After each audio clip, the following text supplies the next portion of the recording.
Bueno, quedamos acá en esta imagen. Entonces, tenemos las procariontes y las eucariontes.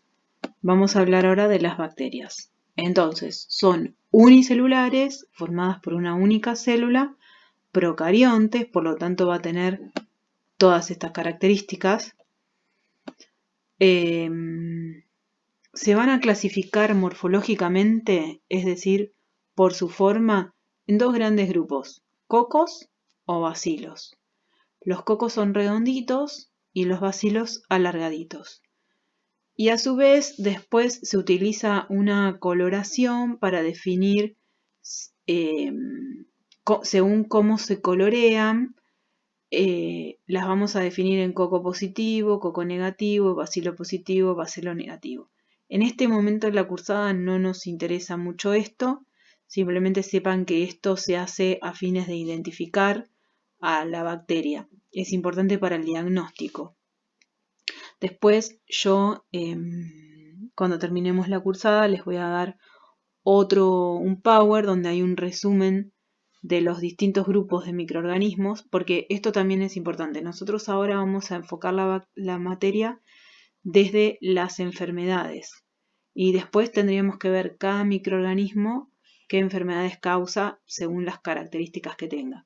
Pero nosotros la vamos a enfocar al revés, o sea, por ejemplo, primero vamos a hablar toda esta parte de los microorganismos, las características que tienen para causar agresión, enfermedad. Después, las características del ser humano para defenderse serían todo lo que es sistema inmunológico. Después vamos a ver infecciones que se llaman intrahospitalarias o que se adquieren en los lugares de salud. Y después vamos a ver las enfermedades respiratorias, cómo se adquieren, cómo se previenen, las del sistema nervioso central, las digestivas, así. Si nosotros hiciéramos ver cada microorganismo qué enfermedad causa, sería como la segunda parte. Yo les voy a pasar ese resumen. Porque a nosotros yo no quiero que ustedes sepan de memoria qué causa cada microorganismo, cómo se llama, qué características tiene, sino cómo prevenir, por ejemplo, una enfermedad infecciosa respiratoria. Entonces, sepan que las vamos a definir por la forma y por una característica de tinción que tienen que ver con su pared celular. Esto es importante cómo las definimos como para diagnosticarlas. De acá lo más importante es que sepan que son procariontes y entonces tienen toda la característica de las procariontes y una única célula.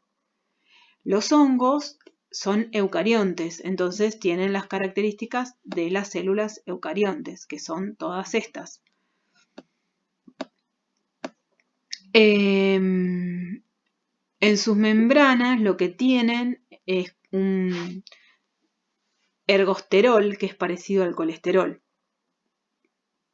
y son del tipo moho o levadura. Se denominan micosis a las enfermedades producidas por hongos. Por ejemplo, el muguet de los recién nacidos, las micosis que adquieren los pacientes ya en estadio de SIDA, antibióticos. Vieron que muchas veces cuando hay tratamientos con antibióticos mucho tiempo después se adquieren candidiasis, que son hongos.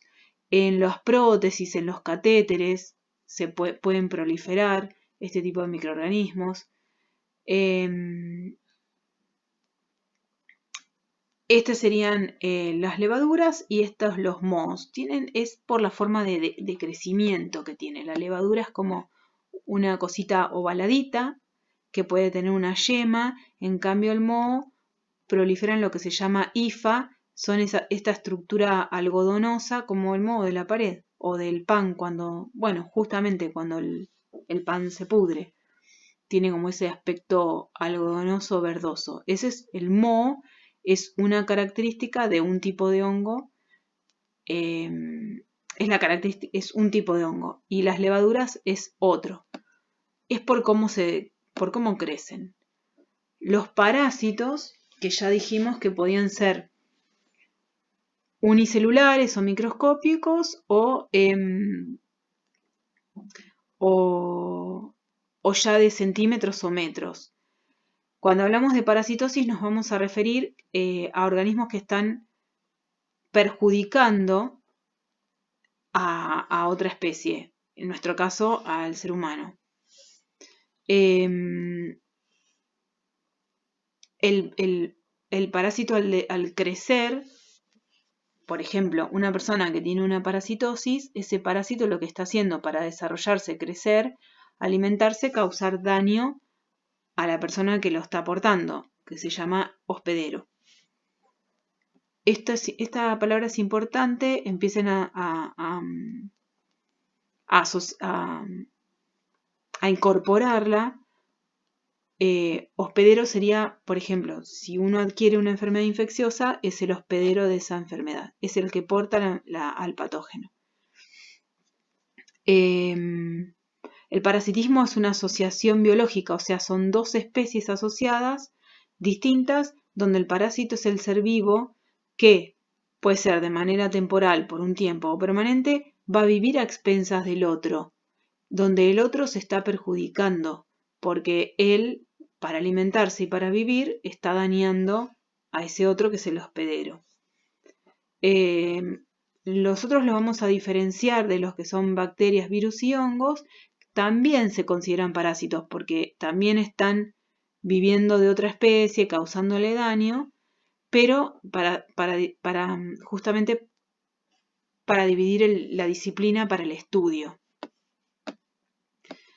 Y un punto importante son los virus. Como característica general, se va a considerar que se dice que los virus están en el umbral de la vida. ¿Qué quiere decir esto? Que si yo veo desde el punto de vista molecular, es algo muy complejo. ¿Se acuerdan los que cursaron conmigo química cuando hablábamos de los niveles de complejidad, que empezábamos con los átomos, materias, después se organizaban en células, después se organizaban en tejidos, sistemas? Bueno, desde ese punto de vista de complejidad, un virus, si yo lo veo como... Porque un virus no tiene vida, es algo inerte. Solamente va a adquirir, digamos, lo que sería una especie de vida cuando infecta a una célula. Pero no es como una bacteria, como un hongo, como un parásito que tiene vida por sí mismo. Entonces, es como una molécula enorme y compleja. Es una de las moléculas, desde el punto de vista molecular, algo muy grande, pero desde el punto de vista celular, nada, porque no es célula, por eso se lo considera en el umbral de la vida. Porque si yo miro de todo lo que no tiene vida molecularmente, es lo más grande. Hablando comparado con microorganismos y células, ¿no? En cambio, no es una célula, es algo inerte. Es un tamaño pequeño, desde el punto de vista ya celular, tiene un único tipo de ácido nucleico, ADN o ARN, y una cápside que lo envuelve. Algunos además pueden tener una envoltura lipídica como extra. Otros no tienen envoltura, se llaman desnudos. Siempre tienen material genético, que va a ser ADN o ARN, una cápside que lo envuelve y protege a ese material genético, y algunos pueden tener aparte una envoltura y otros no. Son parásitos intracelulares obligados. ¿Ven por qué aparece la palabra parasitosis? Porque tiene que entrar a la célula hospedera para poder replicarse, tiene que entrar, la tiene que invadir y va a usar todo lo que la célula tiene como maquinaria metabólica para su beneficio. Porque el virus no tiene metabolismo propio, usa el metabolismo de la célula que infecta, por eso no tiene vida. No es una bacteria, es algo que tiene un metabolismo propio, tiene un núcleo, por más que sea evolutivamente precario, digamos, no es la palabra que quiero emplear, pero no me sale, tiene vida propia, un parásito también. En cambio, un virus no, es algo que es inerte, no tiene virus, no tiene vida. Es algo con una estructura molecular compleja que va a infectar, se va a meter por un receptor Vieron que hablan mucho cuando hablamos de coronavirus, al principio se escuchaba que se metía en la célula por un receptor. Según el receptor, se va a meter en la célula y va a usar toda la maquinaria metabólica, va a usar el metabolismo de la célula para su beneficio, multiplicarse, dividirse, dañar la célula y salir a infectar otras células. No se trata con antibióticos porque no tienen estructuras que afecten, a las cuales los antibióticos afectan. Y no las podemos cultivar en medios donde cultivamos bacterias y hongos. Esas diferencias son importantes. Bueno, algo que les quiero mencionar, cómo vamos a clasificar a los microorganismos. Linneo o Linné, que era un científico sueco que vivió en esta época, él lo que hizo es asignar a cada organismo del reino animal o vegetal, o sea, dijo, este organismo pertenece al reino animal o vegetal. Después lo fue dividiendo en categorías más pequeñas y las llamó reino, género y especie. Esto fue, digamos, proliferando. Y hoy vamos a hablar, conocemos lo que se llama clasificación taxonómica, a la ciencia que se ocupa de estudiar y de ordenar a todos los organismos que tienen vida, inclusive los seres humanos, desde un animal como un perro, un pájaro, una bacteria, un hongo, se los acomoda dentro de esa clasificación taxonómica. Se busca qué relaciones tienen uno entre un grupo y otro. Por ejemplo, todos los mamíferos amamantan a sus crías. Tienen esa característica en común. Entonces se los agrupa en ese grupo. Después tenemos los que tienen 4 patas, los que no, los primates dentro de los mamíferos, ¿no? Entonces, la taxonomía es la ciencia que se va a ocupar de ordenar y establecer relaciones entre los distintos organismos o diferenciarlos. Va a utilizar un lenguaje universal, se llama nomenclatura binomial. Binomial es porque tiene 2 nombres, uno del género y otro la especie, usados por todos los científicos del mundo. Hoy yo les decía que no vamos a querer aprender nombres de memoria, pero si yo hablo de la Escherichia coli, para todos los científicos del mundo van a entender lo que yo estoy hablando, porque es un lenguaje universal. Independientemente de la lengua natal de la persona que esté estudiando, todos vamos a entender lo mismo. Entonces, la clasificación taxonómica va a ordenar y relacionar las características, similitudes y diferencias entre organismos, los va a clasificar dentro de ese sistema y se les pone un nombre donde el primero es el género, el segundo es la especie. Me perdí. Se pone en letra cursiva, el género va en mayúscula, todo lo demás va en minúscula. ¿Qué es una jerarquía taxonómica? Entonces, los organismos se van a agrupar según su parentesco. Las especies estrechamente relacionadas se agrupan en géneros, los géneros en familias, las familias en orden y los órdenes en clases, y así sucesivamente. Entonces, las especies relacionadas se agrupan en géneros, luego en familias, luego en orden, en clase, en filo, en reino, en dominio. Ahora vamos a ver. Una especie procarionte se va a definir como una población de microorganismos con características similares. Bueno, esto no importa mucho. Los virus no forman parte de ninguno de los 3 dominios. Ahora voy acá. ¿A dónde está?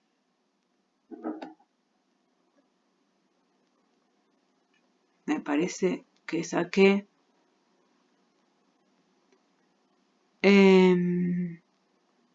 Bueno, hay 3 grandes dominios, ¿sí? Y a partir de ahí salimos a dividir reino, filo, clase, familia, orden, familia, género y especie. Los virus no forman parte de ninguno de los tres dominios. ¿Por qué? Porque decíamos que no se consideraban células. Una especie viral es una población de virus con características similares y nada más. Entonces, este sería un esquema. Si yo hablo de especie, después cuando hable de género se van a compartir algunas, cuando hable de familia, de orden, de clase, de filo o división o reino, todos salimos de una célula común.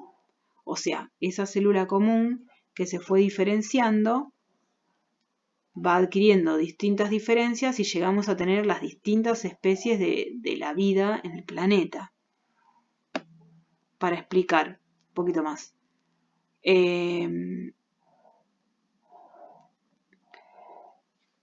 Si yo tengo el reino animal, todos los animales, el filo cordados, que son los que tienen una característica común en su desarrollo de notocordia, no importa, los que tienen columna vertebral sería. La clase mamífero son todos los que amamantan a sus crías. El orden primate son los que tienen 2 patas, 2 pies. Las familias de los homínidos, géneros Homo, especie Homo sapiens, tengo al hombre, al ser humano. Como especie Homo sapiens es el único. Ahora, como reino animal, fíjense que tiene características comunes a todos los animales. Para filo comparte menos características, para clase menos, para orden menos y así se va diferenciando. Esto es lo mismo. Por ejemplo, si yo tengo el perro o el león, fíjense, los dos son del reino animal. Del filo cordado. Clase mamífero. Carnívoros. El perro ya es un canino, el león es un felino. Acá ya en la familia se van diferenciando hasta que tengo género y especie, nombre y apellido. Canis lupus es el perro, ¿se entiende? Se van diferenciando. Si yo vengo, por ejemplo, al cardenal, Cardinalis cardinalis, es la especie con el género. Hasta que acá está bien diferenciado, pero acá comparte características con todos los de su dominio. Dominios hay 3, pero no voy a mencionarles mucho esto. Es para mencionar, para que entiendan cómo se los clasifica y por qué se los nombra con esos 2 nombres binomiales de género y especie. Si yo les vuelvo a decir Escherichia coli, estoy hablando del género y la especie, ¿sí? Bueno, una cosa importante es que yo les dije que como no los veíamos a simple vista los microorganismos, vamos a tener que usar un equipamiento que es el microscopio para observarlos.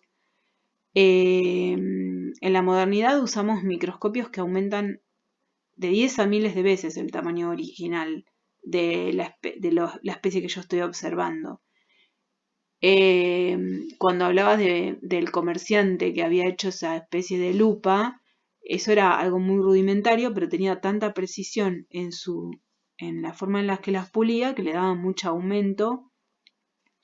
Y bueno, fue como el descubrimiento para poder observar algo que no se sabía ni que existía. Algunos microorganismos se van a ver así fácilmente, otros van a necesitar que se coloreen para verlos al microscopio. Lo importante es que cuando nosotros hablamos de medidas, vamos a hablar de micrones, de nanómetros o de angstrom, que son partes muy pequeñas, ¿sí? Fíjense, 10 a la menos 6 metros, 10 a la menos 9, o sea, son muy chiquititos. Acá, bueno, lo que les decía recién, que Van Leeuwenhoek era el mejor tallador de su tiempo de lentes. Pudo pulir una lente con 300 aumentos, obviamente, era un microscopio muy simple, como una lupa. Pero bueno, fue el primero que pudo ver microorganismos. Después Hooke construye microscopios más complejos donde le pone un juego de lentes. Y en los microscopios modernos ya tenemos una luz, una serie de lentes, y lo que usamos es fenómenos de refracción de la luz, lo habrán visto en física, un condensador que va a dirigir todos los haces de luz a la muestra, y el diafragma que se va a abrir o cerrar para que pase más o menos luz. Acá están las partes del microscopio. ¿Por qué se los muestro? Porque nosotros para ver microorganismos necesitamos esto. Y a veces necesitamos colorearlos también. Fíjense, si hablo de resolución, es la capacidad de distinguir dos detalles finos a una distancia separada. El ojo humano puede distinguir entre 0,25 milímetros, el microscopio entre 0 y 25 micrómetros, dado por ese aumento. El microscopio electrónico, que es mucho más complejo, mucha más definición, resolución. Entonces acá tengo, si esto, fíjense lo que mide un ser humano, entre 1 metro y 2 metros, lo que mide una manzana, una abeja, con el microscopio óptico yo puedo ver un pelo, puedo ver una célula, puedo ver una bacteria, y ya con el microscopio electrónico puedo ver virus, moléculas, ¿sí? Estos serían los límites de resolución, lo que puedo llegar a ver. Lo mismo, miren, si esto mide un ser humano, esto mide un huevo de gallina, huevo de rana, esto lo veo a simple vista. Acá ya necesito un microscopio para ver células, bacterias. Y para ver virus y moléculas, un microscopio electrónico. Acá les dejo el glosario, lo que es un microorganismo, lo que es una especie. Bueno, las coloraciones por ahora no le vamos a dar mucha importancia. Y enfermedad infecciosa es entonces la que está causada por microorganismos. Agente etiológico es lo que causa esa enfermedad. Pues patógeno lo mismo. Inerte significa sin vida. Les voy a dejar, ya les dejé el contrato pedagógico, el cronograma y la guía de apoyo para que ustedes puedan ayudarse a resumir. Las guías de apoyo no se entregan, son para que de todo el capítulo que lean sepan a qué darle importancia.